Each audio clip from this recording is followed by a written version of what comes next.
तज्जयति परम ज्योति समम समम समस्तरंत पर्यायी दर्पण तल इव सकल प्रतिफलत पदार्थ मालिका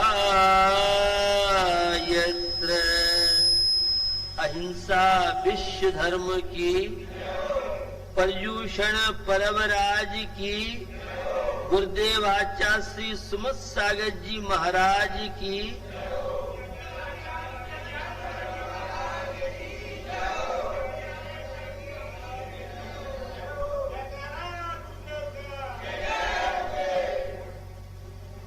विगत दिनों में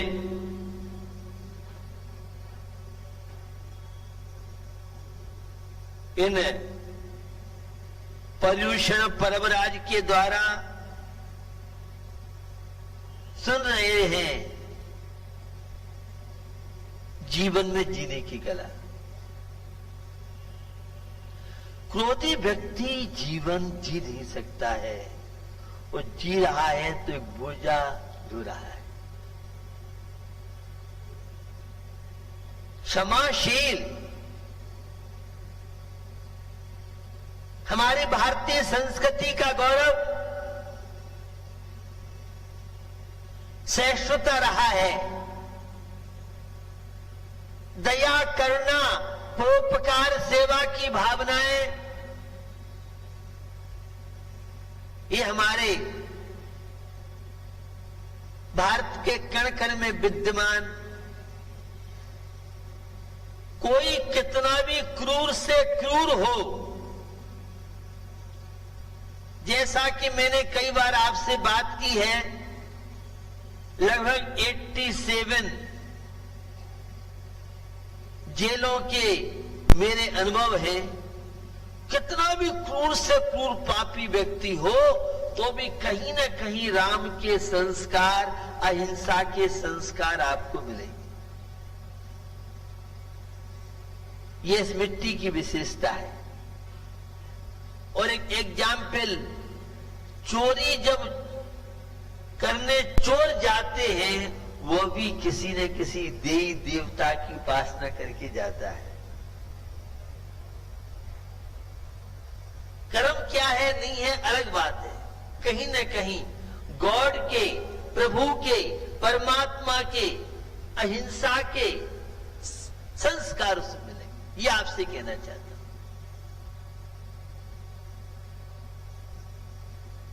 क्षमा धर्म एक जीवन जीने की कला है और अहंकार के अभाव में यह मार्दव धर्म। जब प्रेस्टेज पॉइंट व्यक्ति का बन जाता है, ईगो का भूत सवार हो जाता है, तो जीवन की शांति उससे विदा ले जाती है। मार्दव, नम्रता, विनय, झुकना जीवन में आ जाता है तो जीवन क्या प्राप्त नहीं कर पाता है। ईगो को गो करने की बात आपसे कही, यह मार्दव धर्म। तीसरा, छल कपट धोखाधड़ी, मायाचारी। किस तरह से हम सब के तनावों का कारण बनती है, ये आपने सुना। सरल बनिए, सहज बनिए, बड़ा आनंद है। विश्वास आपको नहीं होगा। सरलता सारे गुणों की जननी है, कुटिलता सारे दुर्गुणों की जननी है। इसलिए जो मन में है वो वचन में रखो, वचन में है वो काया के द्वारा रखो। अद्भुत आनंद आएगा। कल शौच धर्म की चर्चा आपसे चली। आत्मा को पावन पवित्र बनाए, तन को तो खून नहलाया धुलाया है। बाहर की सफाई तो बहुत की है, अब एक बार चैतन्य की सफाई की। आत्मा को निर्मल बनाओ, पवित्र बनाओ। कैसे निर्मल बनेगी? तृष्णाएं घटाओ, कामनाएं घटाओ। कई प्रकार के गड्ढे हैं, राज्य कोष में कितना भी पहुंच जाए तो भी राजकोष भरने वाला नहीं है। ये पेट कितने भी अच्छे अच्छे व्यंजन 56 तरह के भोजन आप कर लें, लेकिन उसके बाद भी पेट की पूर्ति नहीं होगी। यह मौत का गड्ढा, शमशान घाट में आगरे के में करोड़ों अरबों लोग पहुंच गए और तो भी वह गड्ढा भरता नहीं है मौत का। ये तृष्णा का गड्ढा, इच्छाओं की ज्वाला में किस तरह से बाल गोपाल जल रहा है। अग्नि कितने भी ईंधन डालो वो अग्नि समाप्त नहीं होती है। समुद्र में कितनी नदियों का पानी पहुंच जाए तो कभी समुद्र और मुक्ति मोक्ष में कितने भी परमात्मा पहुंच जाए, लेकिन वहां कभी जगह भरने वाली नहीं है। तो हम पवित्रता को कैसे अपनाएं? तन की तो बहुत सेवा की, एक बार आत्मा की महिमा को समझ, चैतन्य की महिमा को समझ, ब्रह्म की महिमा को समझ लेगा तो जीवन निहाल हो जाएगा। आज उत्तम सत्य धर्म है। सत्य के द्वारा जीवन कैसे व्यतीत करें? अगर सत्य बोलेंगे तो जीवन नहीं चल सकता है। अभी जिला अधिकारी वक्ता के द्वारा आप सुन रहे थे, उन्होंने संस्कार की बात की। बहुत कम समय में बहुत कुछ वे बोल गए। एडवोकेटों का काम आप कहेंगे बोलना होता है, लेकिन बोलने में भी संस्कारों की झलक जिस जीवन में हो, माँ पिता के संस्कारों का प्रभाव। और अंत में उन्होंने कितनी बढ़िया बात कही, मुझे नहीं मालूम आपने कितनी पकड़ी। दुनिया बुरी है लेकिन हम तो अच्छे बन सकते हैं। यह है समय सार, यह है सम्यक दर्शन, यह है भारतीय संस्कृति, यह है अहिंसक जीवन। अरे सुधारक जगत की चिंता मत करिया, तेरा ही मन जगत है, पहले इसे सुधार। हमें दूसरों को सुधारने की आवश्यकता नहीं है। हर व्यक्ति अपने आप को सुधार लेगा तो संसार तो अपने आप सुधर जाएगा। हमें दूसरों की बहुत चिंता रहती है, वो सुधर जाए, उसका अच्छा हो जाए, और तुम अपने आप को अच्छा क्यों नहीं बनाती हो? तुम अच्छा बनोगे। व्यक्ति का निर्माण, परिवार का निर्माण, परिवार का निर्माण, समाज का निर्माण, समाज का निर्माण, गली मोहल्ले जिले का निर्माण, जिले का निर्माण, प्रदेश का निर्माण, प्रदेश का निर्माण, देश का निर्माण, देश का निर्माण, राष्ट्र का निर्माण, राष्ट्र का निर्माण, विश्व का निर्माण। जीवन आपको मिला है। सत्य की महिमा को समझें। पहले में कार्तिकेय स्वामी के माध्यम से सत्य की चर्चा आपसे करूं। कार्तिक अपेक्षा में बहुत सुंदर सत्य को लेके बात की है। जड़ वैण में भासते तम पाले तुम असक्य भावोवी, बहुहारेण भी अर्यम रवण दिजो सच भाई सो। सत्य की महिमा अद्भुत है। कलयुग से कितना खराब युग आ जाए, लेकिन सत्य सत्यमेव जयते, सत्यम शिवम सुंदरम। आपने खूब सुक्तियां पढ़ी। हर जीवन में आज भी सत्य का महत्व है। एडवोकेट के विषय में बड़ी गलत धारणा लोगों की हो सकती है, लेकिन शायद आपने डॉक्टर राजेंद्र प्रसाद जी राष्ट्रपति का नाम नहीं सुना होगा। आपने महात्मा गांधी का नाम नहीं सुना होगा। अगर नाम उनका सुन लेते तो फिर उनकी आदर्श आपकी जीवन। डॉक्टर राजेंद्र प्रसाद जी देश के राष्ट्रपति की बात बता रहा हूं आपको। वे केस लेते थे तो राजेंद्र प्रसाद जी के हाथ में फाइल जाने का मतलब मुमकिन की जीत होगी, सफलता नियम से मिलेगी। और वे कभी भी झूठे केस नहीं देते थे, आपको मालूम होगा। महात्मा गांधी, और मुझे नहीं है, मुनि महाराज तो नहीं बने थे, लेकिन सतगस्त थे, भारतीय नागरिक थे। और वह जो भी केस लड़ते थे सत्य के प्रति समर्पित था। मैं आपको बताना चाह रहा हूं, अच्छे लोगों का किसी भी क्षेत्र में अभाव नहीं। हर प्रोफेशनल में आपको अच्छे अच्छे लोग मिलेंगे। आपका तो परिचय बुरे लोगों से है, क्योंकि आपकी मानसिकता बनी है बिना झूठ बोले काम नहीं हो सकता है।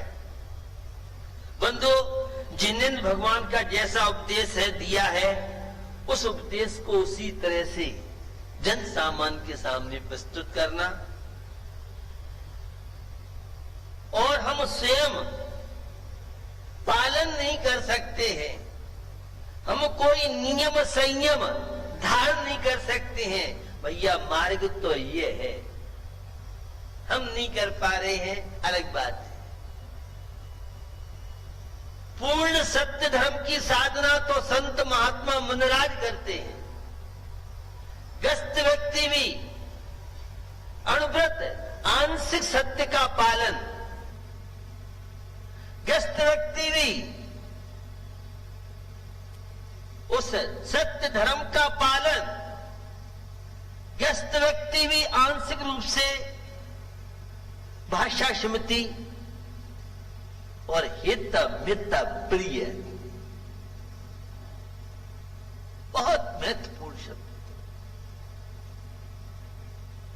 जो भी शब्द बोलो हित, दूसरों के उत्थान के लिए, दूसरों के कल्याण के लिए, अच्छी भावना के साथ। छल कपट वाला कभी भी जीवन में सत्य का आश्रय ले नहीं सकता।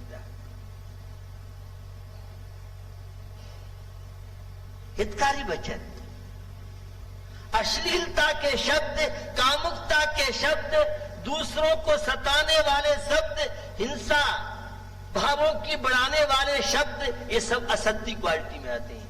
वो सत्य का मतलब जैसा देखा है सुना है वैसा कहना ही सत्य नहीं।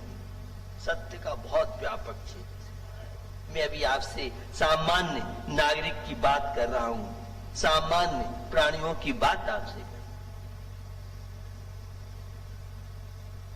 सबके प्रति अच्छी भावना पाइए, सबके विषय में अच्छा सोचिए। कितनी बार आपने सुना है, लेकिन ये मन बड़ा बेईमान हमने बना रखा है।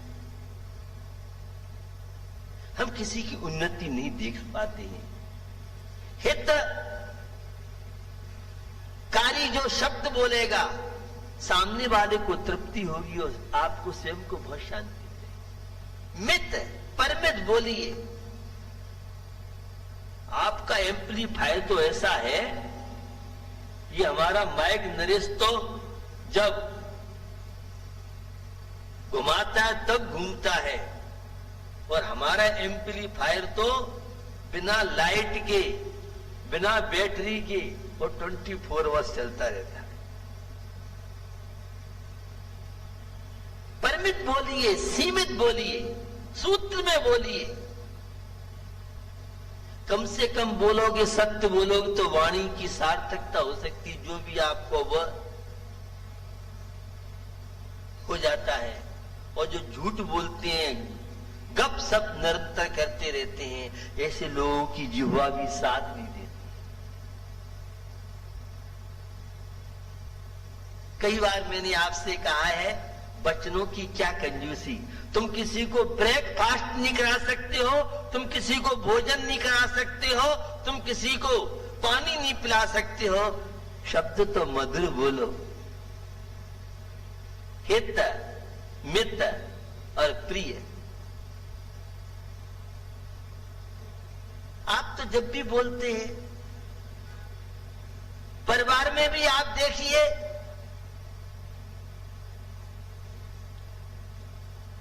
किस तरह से आज आपकी जीवन शैली बदलती जा रही है। भैया जीवन मिला है तो प्रिय बोलिए। पूजन में आपने सुना पढ़ा है, वे शब्द आपको याद दिलाता हूं। सत्य बहुत व्यापक है। व्यापार करते हुए भी आप आंशिक सत्य का आश्रय ले सकते हैं। क्या क्या है झूठ की वैरायटी? तो झूठ की बहुत तरह की व्यवस्था है झूठ के लिए।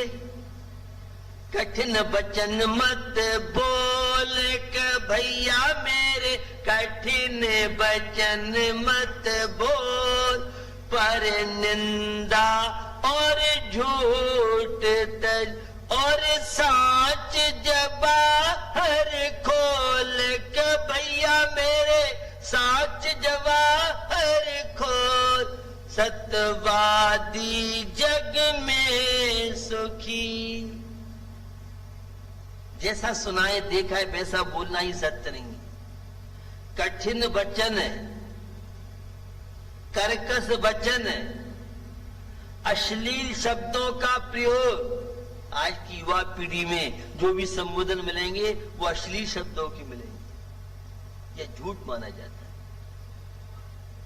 कठिन वचन मत बोल, पर निंदा और झूठ तय। दूसरों की निंदा करने में तो सारे एक्सपर्ट हैं। आगरा में बहुत कोचिंग चलती है, बिना कोचिंग के ही दूसरों की निंदा में।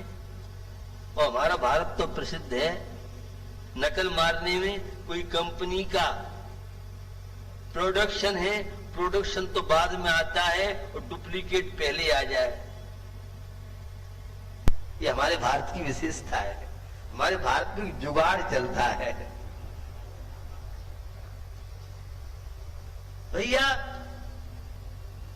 दूसरों की निंदा करके क्यों अपनी जबान को गंदी कर रहे हो? समय का दुरुपयोग क्यों कर रहे हो?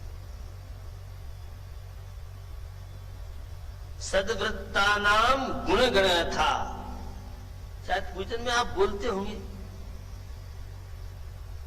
सत्पुरुषों के गुणगान में मेरा टाइम व्यतीत हो। मेरी भावना में भी आपने कई बार सुना है, गुणी जनों को देख हृदय में मेरे प्रेम उमड़ आवे, बने जहां तक सेवा करके ये मन सुख पावे। हम तो गुणी पुरुषों को देखते तो सोराम खून जल जाता है।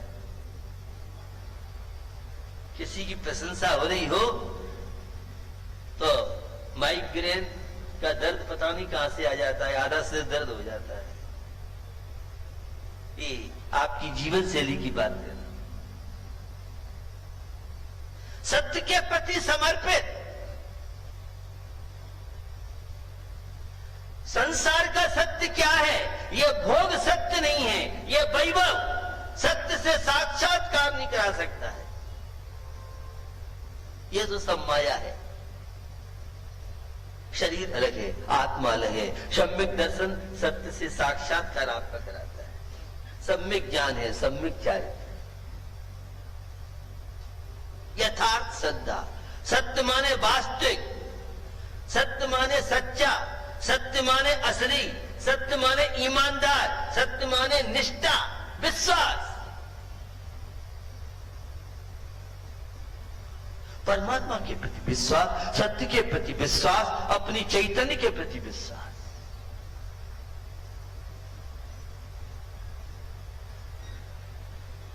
सत्य निष्कपट जीवन, सत्य व्यवहार, सत्य सत्य बोलना। ऐसा सत्य मत बोलना जिस सत्य के बोलने से किसी के प्राण संकट में पड़े। वह सत्य भी झूठ की क्वालिटी में है और जिस झूठ के बोलने से किसी के प्राणों की सुरक्षा हो, किसी का हित हो, उत्थान हो, वो झूठ भी सत्य की क्वालिटी में व्यस्त जीवन में आता है। अरे एक के सवा कर लो, व्यस्त जीवन है, किंतु एक के दो तो मत करो। स्थूल रूप से झूठ का तो त्याग करो। तुम तो एक सत्य को छुपाने के लिए 100 झूठ बोलता है। कठिन वचन मत बोल, पर निंदा और झूठ दे। साच जवाहर को जो दूसरों की निंदा करता है, स्वयं की प्रशंसा करता है, वो कभी धर्मात्मा नहीं हो सकता है। और सम्यक दर्शन को नापने का एक थर्मामीटर मैंने शायद बताया था, पुनः आपको याद दिलाता हूं। जो स्वयं की प्रशंसा करता है, दूसरों की निंदा करता है, उसके नीच गोत्र का आश्रम आचार्य निमितन स्वामी का कर्मकांड और धवला में वीर सेन स्वामी। और नीच गोत्र का आश्रम दूसरे गुणस्थान तक होता है। तो सम्यक दृष्टि बनना चाहती हैं तो अपने मुंह मियां मिट्टू मत बनो। एक मुहावरा आता है, अपने मुंह मियां मिट्टू बनना। असत्य का प्रतीक है ऊंची दुकान फीके पकवान। ये मुहावरा शायद आपने पढ़ा होगा। हम लोगों ने विद्यार्थी लाइफ में 50-55 वर्ष पहले याद किए थे मुहावरे, याद आ गया। आप है कुछ और दिखाना कुछ चाहते हैं। अरे जो है वो दिखाना। इस प्रदर्शन के द्वारा असत्य की ओर व्यक्ति बढ़ रहा है और आत्मदर्शन सत्य से साक्षात्कार आपका कराता है। बंधु, सत्य संभाषण करने वाला पूर्ण सत्य की साधना तो मुंडाज करते हैं। हम आंशिक सत्य के द्वारा विकास यूं कर सकते हैं। भावना पवित्र हो, वाणी पवित्र हो और व्यवहार पवित्र आपका हो। देखिए आपके जीवन में आनंद आएगा। अरे दूसरों की निंदा नहीं करोगे तो कौन सा नुकसान हो रहा है तुम्हारा? दूसरों की निंदा सम्यक दर्शन की दृष्टि पहचान है कि जो दूसरों की निंदा करता है, स्वयं की प्रशंसा करता है, वो धर्मात्मा सम्यक दृष्टि नहीं हो सकता है। स्थूल रूप से तो झूठ का त्याग कीजिए, जिससे कोई लेना नहीं देना नहीं। और झूठ की सबसे बड़ी कोचिंग है तो मोबाइल है। कहीं भी हो कहीं बता दो। ये झूठ बोलने का ट्रेनिंग सेंटर कह लो आप। भैया अमूल्य जीवन मिला है, इस जीवन का उपयोग कीजिए। और जीवन का उपयोग आप कैसे कर सकते हैं? वाणी की बहुत तरह की विशेषता होती है। जैसा कि आपने वाणी ऐसी बोलिए मन का आपा खो, औरों को शीतल करे शीतल हो। हम तो जब भी बोलते हैं बिना गाली के तो शब्द निकल नहीं सकता है, क्योंकि हम धर्मात्मा कहलाते हैं। बात बात पे गाली, जब तक 2-4-6 गाली नहीं निकले तो बोलने का मजा ही नहीं है। ऐसा है नहीं। आपकी जीवन शैली की बात बता रहा हूं। वाणी में माधुर्य होना चाहिए। सामने वाला सुनने के बाद उत्सुक रहे। हम तो जब भी बोलेंगे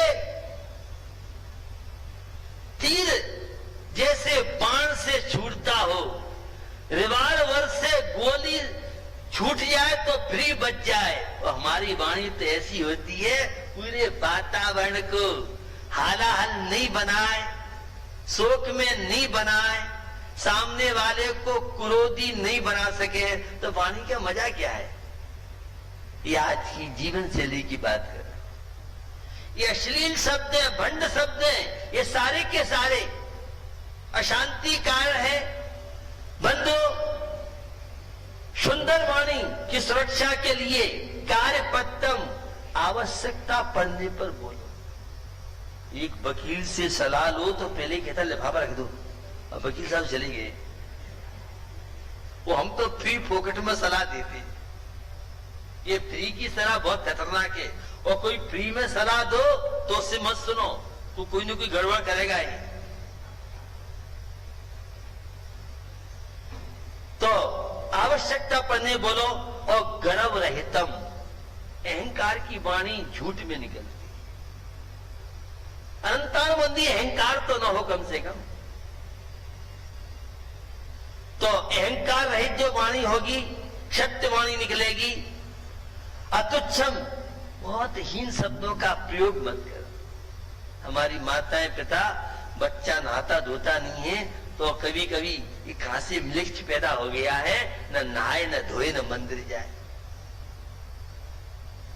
अब शब्द मत बोलो। अब बच्चे बहुत तेज हो गए हैं।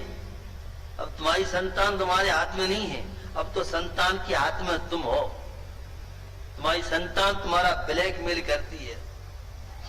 तुमने जितनी डांट अपने दादा दादी की, माँ पिता की डांट और डंडे खा लिए, जितनी तुमने गालियां सुन ली, अब तुम्हारी संतान नहीं सुनने वाली। अब तो तुम्हें अपनी सुरक्षा चाहिए तो तुम ही उनकी सुन लो।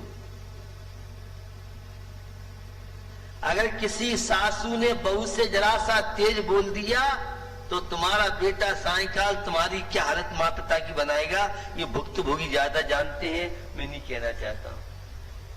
अब किसी से सहन नहीं होता है। ये असत्य जीवन की बात बता रहा हूं, आपकी जीवन शैली बता रहा हूं। प्रिय बोलो, मधुर बोलो। प्यार से तो चाहे जो काम करा लो, और हिटलरी बन के तानाशाही से तुम चाहो तो जमाना गया। 21वीं शताब्दी चल रही है और हमारे आपके द्वारा जमाना तैयार होता है। हम अच्छे हैं तो जमाना अच्छा है, और हम बुरे हैं तो जमाना बुरा है। अपने आप को अच्छा बनाओ ना। हमें क्या मतलब दूसरों से। हम अच्छे बनेंगे, हमारा व्यवहार अच्छा होगा, हमारी वाणी में माधुरता होगी। बंधु, शस्त्र का घाव तो भर जाता है, लेकिन वाणी का घाव नहीं भरता है। एक घटना सुनाता हूं। एक गरीब परिवार था, दुखी परिवार था, खाने पीने को मोहताज, और भीख मांग मांग के उधर पूर्ति करता। सोचा दूसरे गांव में चलो तो अच्छी इनकम हो जाएगी, अच्छे लोग मिलेंगे। चल दिया। क्या हुआ, रास्ते में एक शेर मिला। क्या बात है, मैं बहुत परेशान हूं। और डरा नहीं, क्योंकि आजीविका का साधन नहीं है, अब वैसे ही मरना है। वो शेर खा लेगा तो खा जाना।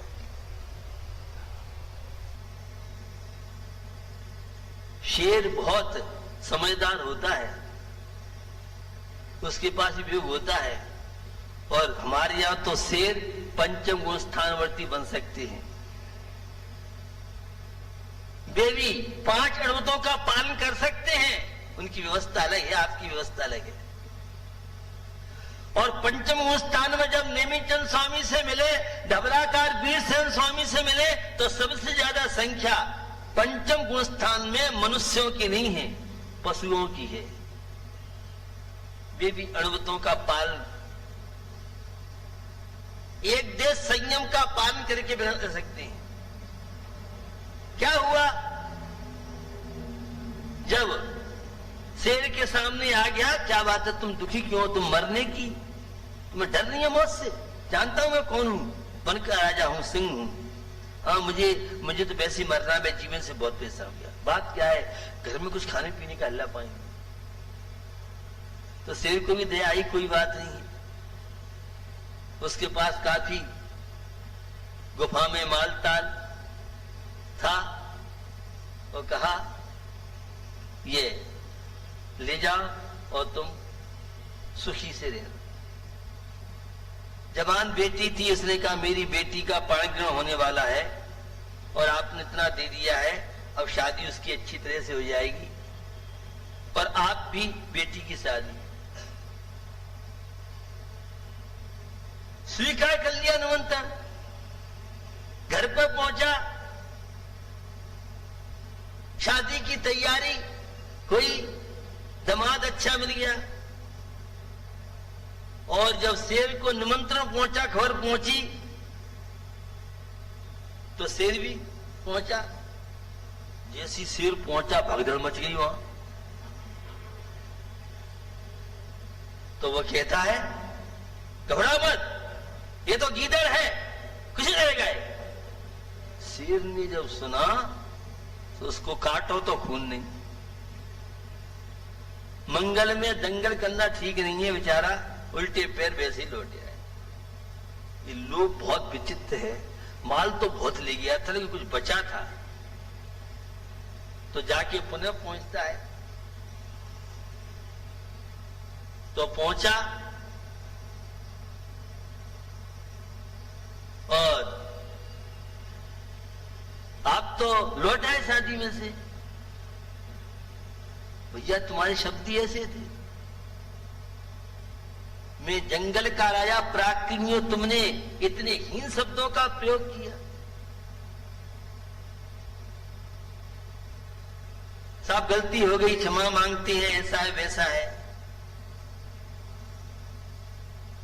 और भी चाहिए, बहुत रखा है यहां। तो शेर ने कहा अगर तुम्हें अब चाहिए तो ये शस्त्र लो और बिल्कुल मेरी गर्दन पे वार करो तो उठा सकते हो, अन्यथा अब तुम शिकार बनो। पहले तो गिड़गिड़ाया, नहीं साहब आप उपकारी हो, फलान ढिकान, मीठी चुपड़ी बात करने में तो बहुत एक्सपर्ट है हम लोग। अपना उल्लू सिद्ध करना हो, मतलब निकालना हो तो देखो प्रशंसा के पुल बांधते हैं।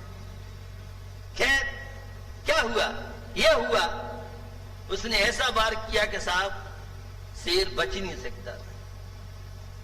खून की धारा बह रही और जितना बटोर सकता था बटोर। घर पे आ गया, कुछ दिनों बाद फिर लोभ जागा, अबे तो थोड़ा बहुत और पड़ा है, वो तो चला गया होगा। जैसे ये पहुंचता है तो जिंदा शेर देख करके तो घबरा गया कि मैंने बहुत बड़ा इसके साथ अन्याय किया, आज ये मुझे छोड़ेगा। वो शेर कहता है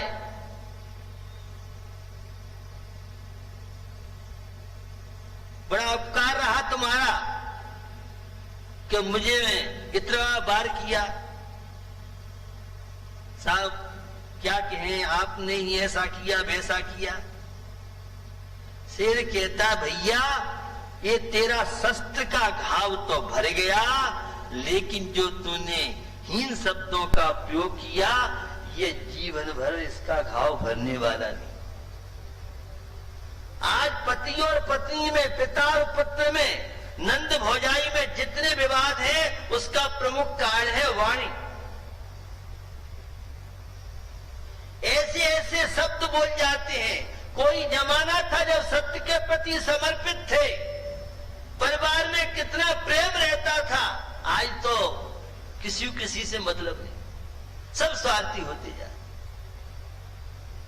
बंदो जब भी जिससे बोलो प्रिय हित मित वाणी बोलो, धर्म संयुक्त वाणी बोलना चाहिए हमें। जब भी बोले तो तोड़ करके बोले। ये जुव्वा भैया एक इंद्रिय जीव को तो बोलने का यंत्र ही नहीं मिला है, और 4 इंद्रिय तक के जीव पंचेंद्रिय श्रेणी में भी अपनी भावना व्यक्त नहीं कर पाते हैं। तो ये वाणी बहुत मुश्किल से मिली है। ध्वनि प्रदूषण बहुत चल रहा है। ज्यादा तेज आवाज में रहोगे तो कान के पर्दे आईसीयू बैंक के लॉकर्स में बंद हो सकते हैं। समझ के मेरी बात को नहीं समझ में आई? कान के पर्दे खराब हो जाएंगे। कोई कहेगा कुछ सुनोगे कुछ। ये ईयरफोन का उपयोग करते बहुत खतरनाक। बंदो, धर्म संयुक्त वाणी का प्रयोग करो और निपुणम हमेशा सत्य वचन, प्रिय वचन, हितमित वचन बोलने का प्रयास करना चाहिए। इस तो कम से कम शब्द बोलिए। आज धार्मिक क्षेत्र में असत्य संभाषण की बहुत ज्यादा व्यवहार ने अभूतार्थ है। समय सार की एक गाथा को लेके भ्रमित हो गए लोग। और क्या भ्रमित हुए? व्यवहारो भूयत्थे गाथा आती है समय सार में। इस गाथा को लेके जितने अध्यात्म प्रेमी, स्वाध्याय प्रेमी बहुत तो भ्रमित हो गए। व्यवहार अभूतार्थ है, झूठा है, असद्भूत है। भैया ऐसा नहीं। निश्चय ने तो भूतार्थ सद्भूत अर्थ किया और निश्चय ने सत्य है और व्यवहार झूठा है। यह असत्य संभाषण है। समय सार के प्रारंभ में कुंद स्वामी ने एक फार्मूला दिया, जय चुक्कज छलम न घेतव्यम। मैं कहीं चूक जाऊं तो मायाचारी ग्रहण मत कर लेना। निमित्त कुछ नहीं करता है, उपादान से कार्य की सिद्धि होती है, ऐसा एकांत नहीं है। कुछ निमित्त बुद्धिपूर्वक जुटाने पड़ते हैं और कुछ निमित्त सहज में मिल जाते हैं। आगरा वाले वर्षा योग के लिए प्रयास नहीं करते, वो हाथ पे हाथ धरे बैठे रहते तो 10 लक्ष परम्य में आपके बीच नहीं होता। एड़ी से चोटी तक पसीना बहाया, बड़ी मेहनत समाज के सभी लोगों ने की, तब कहीं महाराज का वर्षा योग का योग बना। ये निमित्त आपने प्रयास किया तब निमित्त मिले, तब कहीं 10 धर्म की चर्चा आपको सुनने के लिए मिल रही है। चर्चा और मिलती, लेकिन मुनि महाराज आपके बीच में, तो ऐसा एकांत नहीं है कि उपादान की योग्यता होगी तो निमित्त आकर के मिल जाए। उपादान क्या है? आत्मा है। रोटी के लिए आटा उपादान कारण है, चकला बेलना महिला अग्नि पानी ये निमित्त कारण है। अंतरंग निमित्त, बहिरंग निमित्त। जब निश्चय ने उपादान की मुख्यता को लेके बात वक्ता करता है तो उपादान की योग्यता से काम हुआ है। जब निमित्त दृष्टि से व्यवहार से बोलता है तो यह बहिरंग निमित्त। भोजन बनाना चाह रही है महिला और सब चकला बेलना, गैस का चूल्हा, गैस का सिलेंडर सब है। अब आजकल तो उसी में सेटिंग है, एक माचिस की तिल्ली नहीं हो तो आटा भी रखा है, बनाने वाले भी हैं, सब है, लेकिन बिना अग्नि के एक बाह्य निमित्त के कारण वह कार्य। तो भैया अंतरंग निमित्त, बहिरंग निमित्त, कुछ निमित्त सहज में मिल जाते हैं, कुछ निमित्तों को बुद्धिपूर्वक जुटाना पड़ता है।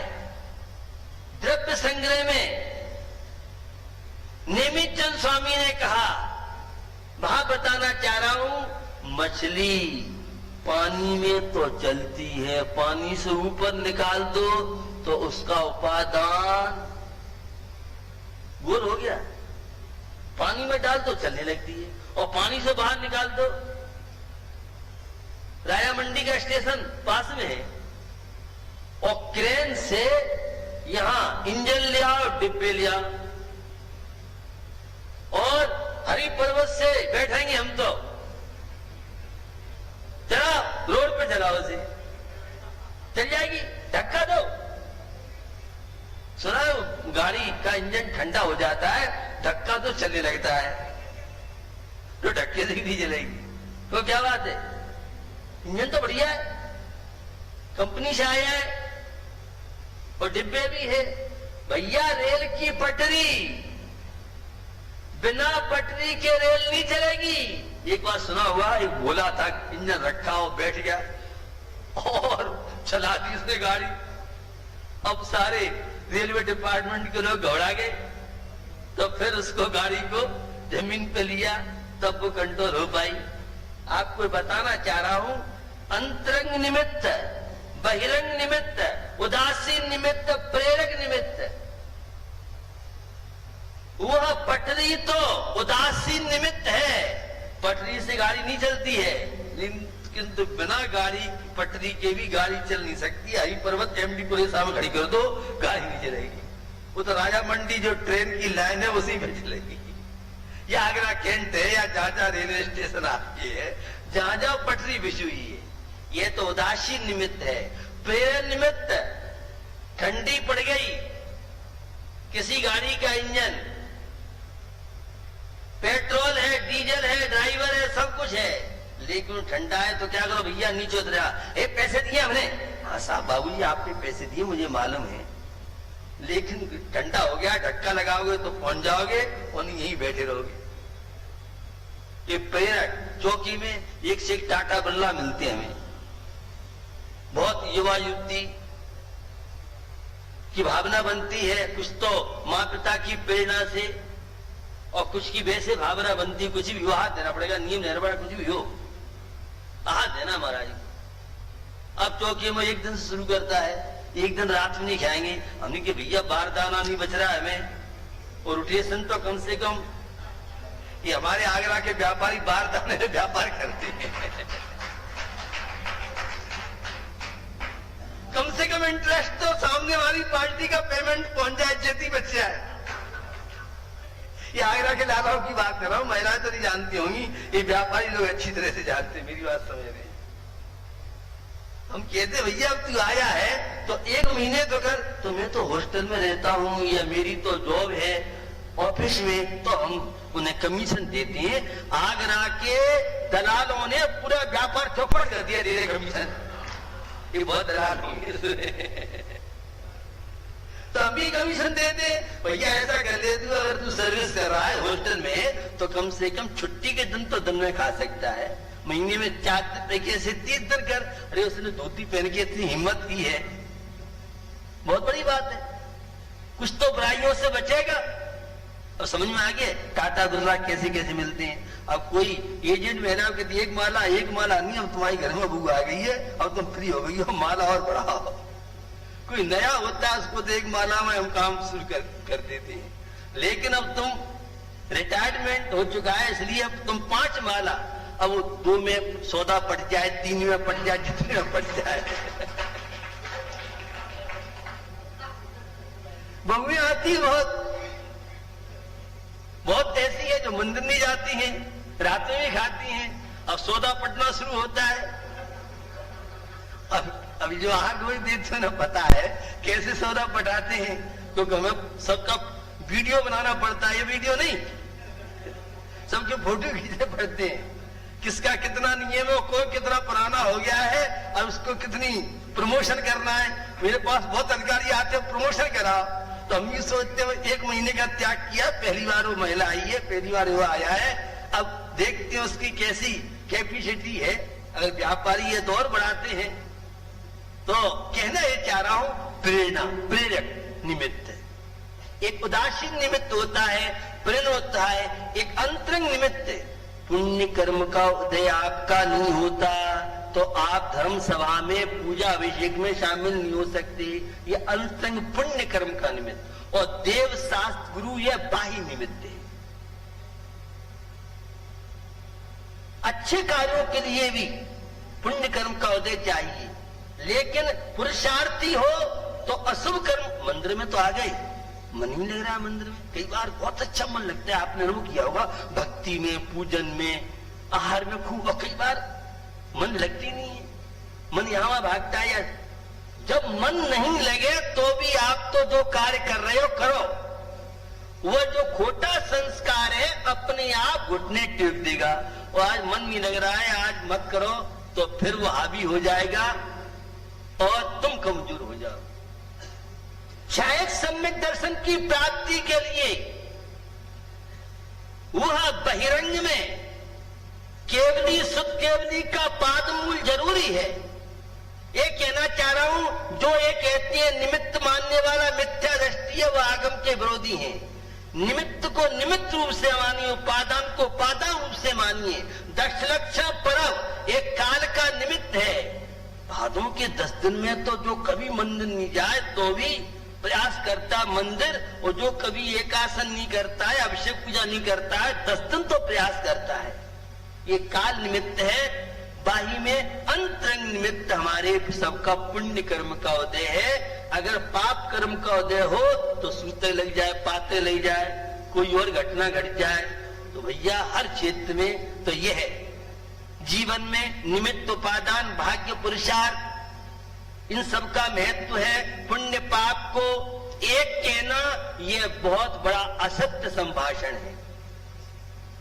9 पदार्थों की व्यवस्था कुंद कुंड स्वामी ने पुण्य पाप अधिकार में दी है, और तुम पुण्य पाप को सर्वथा एक मान रहे हो। हाँ, निश्चय से पुद्गल द्रव्य की पर्याय पुण्य पाप है, इसलिए निश्चय से दोनों एक हैं। व्यवहार ने से पुण्य कर्म के उदय में और सास्य पुण्य कर्म के उदय में श्री जी का अभिषेक करता है, श्री जी की पूजा करता है, मुंदराज को आहार देता है, दान पुण्य शुभ कार्य में इसका समय जाता है। और पाप कर्म का उदय क्लब, होटल और मोबाइल और व्हाट्सएप और फेसबुक संसार के कार्यों में लगा रहता है। मेरा प्रवास रहता बहुत युवा युवती जो बिना न्यूज के नहीं रहते, बिना टीवी के, मोबाइल के नहीं रहते, वो कहती हैं टाइम मिलता ही नहीं है, टीवी पता नहीं कितने दिन से बंद है। और हम ही नहीं, अब तो सब बच्चे ऐसे रंग गए हैं कि सुबह चौकी में, आहार में, जंगल में साथ जाने का है तो रात में आ जाते हैं, संगोष्ठी में। सब पाप, कितने पापों से सहज में बच जाता व्यक्ति। सैकड़ों की संख्या में मैं देखता हूँ रात्रि में 12-12, 14-14, 15 किलोमीटर की कॉलोनी से लड़के भैया वृत्ति के लिए आते हैं, और सैकड़ों संख्या आते हैं। सुबह में जंगल जाता हूँ, बहुत संख्या में। आहार में तो आहार देने वाले बड़े परेशान है, लाइन में लगो, घंटा भर तक नंबर आएगा, और वो भी पानी देने मिलेगा। जो पास में रहते हैं उनका तो नंबर लगाते नहीं, उनका नंबर तो बाद में आना। जितने नए लोग हैं और पुराने हैं उन लोगों को मौका देते हैं। तो अब पता नहीं है, किराए से आते हैं आहार देने के लिए, किराए से नहीं आते हैं। सैकड़ों की संख्या में छोटे छोटे बच्चे, 100, 200, 150, बहुत संख्या हो जाती है। ये शुभ बच्चों में जो माताएं प्रेरणा करती, कुछ बच्चे तो अपनी भावना से आते हैं। ये बचपन के संस्कार, ये गली मोहल्लों में जो समाज रहती थी, इससे हमारा परिवार, हमारे बच्चे बच्चियां सुरक्षित थी, संस्कार मिलते थे। ये जब से नए नए बिहार कॉलोनी, नए नए कॉलोनी है, इनमें इक्का दुक्का जन रहता, दूर रहते हैं, पता नहीं पड़ता है। तो ये सब चीजें बचपन के जो संस्कार पड़ जाते हैं। मैं बहुत अधिकारियों से, केंद्रीय मंत्री, राज्य मंत्रियों से मिलता हूं, वो कहते हैं हमारे तो माँ पिता के संस्कार हमें ऐसे हैं कि हम इस पद पे आने के बाद, एक दिन मैंने आपको बताया था, वहां के थे महावीर जी के और एसपी थे, सीकर राजस्थान की बात है, तबादला हुआ तो प्रमोशन हुआ उनका। तो मेरी हेवेटे अधिकारियों से हम दक्षिणा लेते हैं सबसे पहले। तो हमने कहा मैं तो महाराज, मेरे परिवार में जब लेटर आया तो मने करी धरोहरों ने। हमारे घर से चाननपुर को, मीना समाज के थे, चाननपुर को महावीर स्वामी के लिए दीपक हर महीने जाता है। और जब लेटर आया तो माता ने कहा भैया हम नहीं भेजेंगे, लेकिन मैंने उन्हें नियम वो दिलाया था, मैं जो परिवार के संस्कार हैं, किसी पद पे पहुंच जाऊं, संस्कार नहीं छोड़ूंगा। तो मैं न बियर लेता हूं, न मुर्गा लेता हूं, न कोई अन्य काम करता हूं, क्योंकि मेरे घर के संस्कार हैं। हम चांदपुर वाले बाबा के भक्त हैं। सत्य की बात बताना चाह रहा हूं। पंडित गोपाल दास बरिया, बहुत संस्मरण उनके। एक बार क्या हुआ, उनकी धर्मपत्नी बहुत ऊंची खिलाड़ी थी, कलाकार थी। हमारे हरिश्चंद्र जी पंडित जी प्राचार्य बैठे हुए हैं।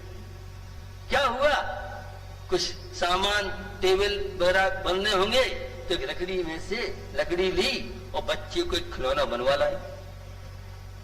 पंडित जी को मालूम पड़ा कि देवी जी ने आज बड़ा तो सास कर लिया कि वो उस विद्यालय की लकड़ी से और बढ़ई से फ्री फोकट में खिलौना बनवा रही है। पूछा, हाँ किया है। तो बढ़ई को मेहनताना दिया और लकड़ी के पैसे विद्यालय में जमा किए। यह है सत्य धर्म की बात। मेरा तमिलनाडु प्रवास चल रहा था। फ्रांस सरकार, जैसे मैंने बॉर्डर पास किया तो फ्रांस सरकार की सारी पुलिस ने मुझे घेर लिया सुरक्षा की दृष्टि से, कोई हादसा न हो जाए महात्मा जी के ऊपर। तो वहां एक बार मेरे साथ इंस्पेक्टर चल रहे थे, तो लोगों की आदत, लिफाफा दिया, उन्हें हाथ जोड़ लिए, साहब मेरा घर स्वर्ग है, मैं अपने घर को बर्बाद नहीं करना चाहता हूं। अब जेनी बड़ा परेशान, पुलिस डिपार्टमेंट के लोग और रिश्वत नहीं लें, लिफाफा नहीं लें, ये संभव कैसे हो सकता है? लेकिन आज भी पुलिस डिपार्टमेंट में एक से एक ईमानदार लोग मिलेंगे। मुझे तो अच्छे में दुनिया में मैं हर कौम के बीच में बैठता हूँ, 36 कौम में, हर डिपार्टमेंट में, विश्वविद्यालय में, डिग्री कॉलेजों में, इंजीनियर कॉलेजों में, जेलों में जाता हूँ, कोर्ट कचहरी में जाता हूँ। मुझे जहां देखे वहां अच्छे लोग मिलते हैं। नजरिया है आपका, आप अच्छे, दुनिया अच्छी है, और आप गड़बड़ है तो दुनिया गड़बड़ होगी। मैं जाता हूं किसी यूनिवर्सिटी में, किसी मेडिकल कॉलेज में या जेल में, तो वातावरण आक्रामक होता है, और जब मुझे सुनते हैं तो 5 मिनट और 10 मिनट में वहां बिना चंदन के शीतल से शीतलता अच्छे लोग धेर लेते हैं। खैर, तो मेरे पास लेके आए। मैंने पूछा कि मेरे एक लड़का है, लड़की है, पत्नी है, मेरी पूरा परिवार आज्ञाकारी, मेरी पत्नी तो देवता है, और मेरे बेटे बेटियां मेरे सारे में चलते हैं। मैंने इस वर्दी में आने के बाद 1 कप चाय फ्री किसी की पी नहीं है, और मैं रिश्वत लेके अपने घर को नरक नहीं बनाना चाहता हूं। अब आप जैसा धर्मात्मा नहीं था।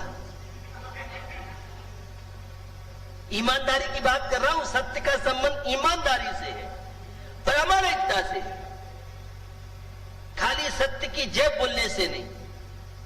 और महात्मा गांधी, जिन्होंने बचपन में हरिश्चंद्र का नाटक देखा और उस नाटक को देख करके जीवन भर सत्य का पालन करूंगा, 1.25 अरब आबादी वाले देश को सत्य और अहिंसा के बल पर बापू ने कैसे विजय पताका फहराई, ये आप सबसे छुपा हुआ नहीं।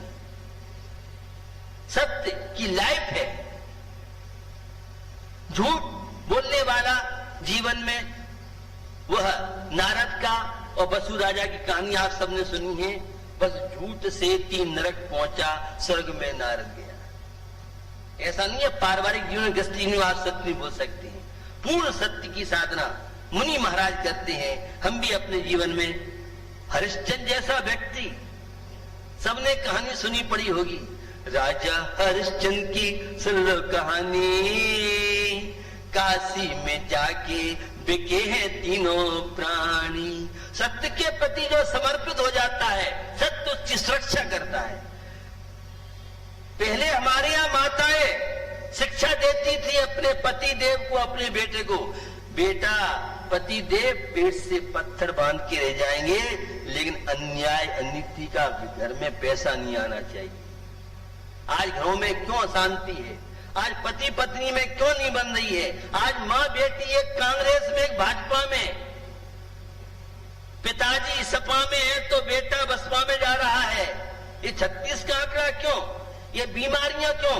अन्याय अनीति का पैसा घर में आएगा, घर की शांति भंग, और 7वां नरक घर बन जाएगा तुम्हारा। ये न्याय नीति, ये सत्य, इसे कोई बच्चों का खेल तमाशा मत समझिए। घटना बहुत है। राजा था और वो भी बादशाह। आगरा की एक युवा पहुंची है, तो बादशाह ने, पहले दीपक जलते थे, लाइट तो थी नहीं, दीपक बुझा दिया। क्या हुआ? दूसरी भी जलाया। तो आगरा का युवक कहता है, बड़ा बादशाह विचित्र है, बड़ा अच्छा नाम सुन रखा है, और एक दीपक बुझाओ, एक माचिस की तिल्ली और फालतू जला दी, रहा नहीं गया। वो कहता बात क्या है? बात यह है कि अभी जो कार्य कर रहा था वह राज की कोष का दीपक जल रहा था, उस फंड से जल रहा था। अब निजी में आपसे बात कर रहा हूं, जो मुझे वेतन सैलरी मिलती है उसमें से ये दीपक जल रहा है। कितनी ईमानदारी थी। अब वो आप जैसा 7 तत्वों को, 6 द्रव्यों को और सम्यक दर्शन, ज्ञान, चारित्र की और गुणस्थान की, द्रव्य गुण पर्याय की चर्चा उसने नहीं सुनी थी, लेकिन उसके जीवन में था। कितने लोग सत्य धर्म के प्रति ईमानदारी जितनी जीवन में होगी, प्रामाणिकता जितनी जीवन में होगी, आपको शांति, ऊर्जा मिलेगी। और छल कपट धोखाधड़ी तुम करोगे तो फिर आप देख रहे हो जीवन की क्या हालत है। खैर, हमें यह नर जीवन मिला है।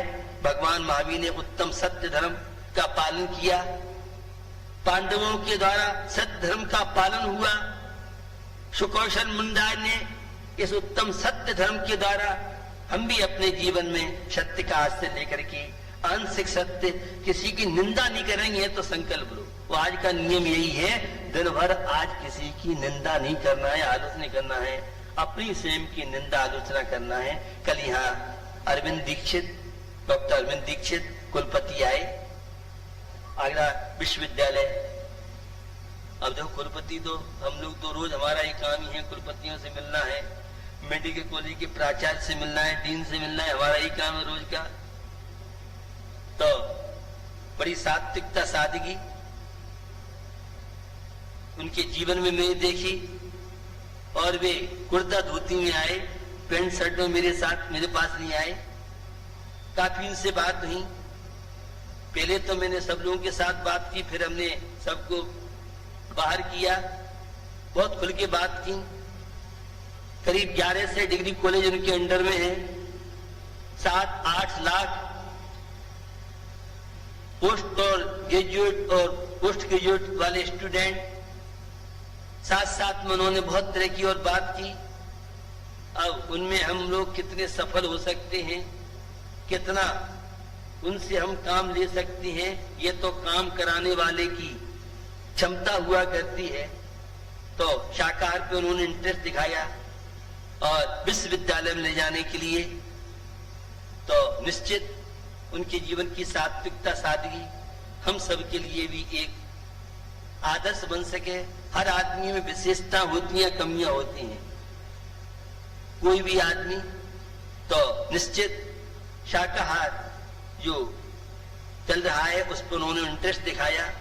और अगर प्रयास समीचीन रूप से किया गया तो निश्चित हम 11 से डिग्री कॉलेजों में और 7-8 स्टूडेंटों के बीच में भारतीय संस्कृति, व्यसन मुक्ति और शाकाहार की आवाज को हम पहुंचा सकते हैं। देखो कैसा क्या होता है, क्या नहीं होता है। तो हम अपने जीवन में इस आंशिक सत्य का आश्रय लें। निंदा, चुगली, पतन के कारण इन सब से बच के एक अच्छा इंसान बन के, और जो सत्य बोलता है उसको आंतरिक ऊर्जा मिलती है, विल पावर मिलता है, और आत्मबल बढ़ने से वो हर क्षेत्र में सफल हो सकता है। इसी पवित्र भावना के साथ अहिंसा विश्व धर्म की ओम ह्रीम उत्तम सत्य धर्मांगाय नमः। ओम ह्रीम उत्तम सत्य धर्मांगाय नमः। ओम ह्रीम उत्तम सत्य धर्मांगाय नमः।